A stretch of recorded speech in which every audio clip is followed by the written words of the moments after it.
This particular video is especially for those people who don't know how the connections are done, okay, because this is important. So we are going to crack how this robot was built, okay, that is really important. So for this robot I did complete jugaad, okay. So first of all I used MDF board, okay, which is a kind of wooden frame, you can say light wooden frame. And using this MDF board I used nut and bolts to connect the 3 layers, okay. And this robot is not completely developed by me. I got inspired by Turtlebot 3 and Tortoisebot. This is how I got the idea to build this robot. See, the idea is not only important, how to implement is also important, and I learned from those people only, okay. I will not take all the credits to me, but this is how it is, okay. You just watch some people building the robot and you make your own. So that's how it goes. You can also build a similar kind of stuff. But for this particular robot, I use the caster wheel, ball caster wheel, the motors. The motors are the geared motors actually. It's 300 RPM because these were the motors I was having. So I just picked it up.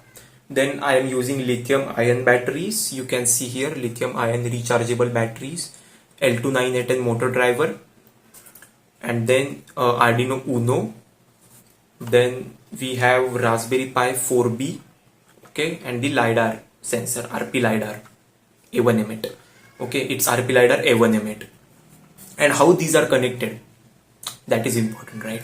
So for the connection part, it's really simple to connect the Arduino to the motor driver and all those things.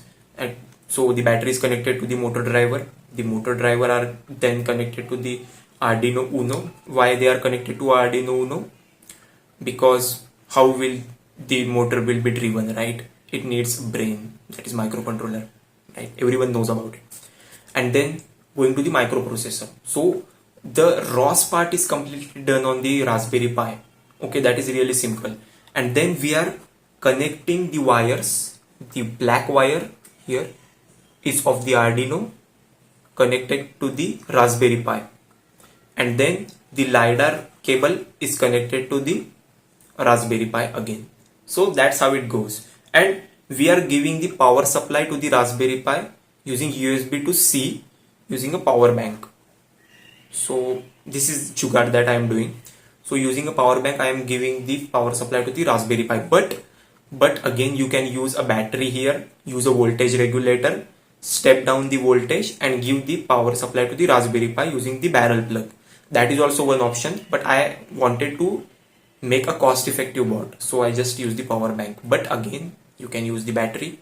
That's completely up to you. You can use any components that you want. This was just a kind of project that you can like build. So this was the overall connections and all those things about the board. If you have any doubt, you can ask me on Instagram or else on LinkedIn as well. And yeah, make sure that you subscribe to the channel as well. We will meet in the next video. Till then, grow, learn and explore together.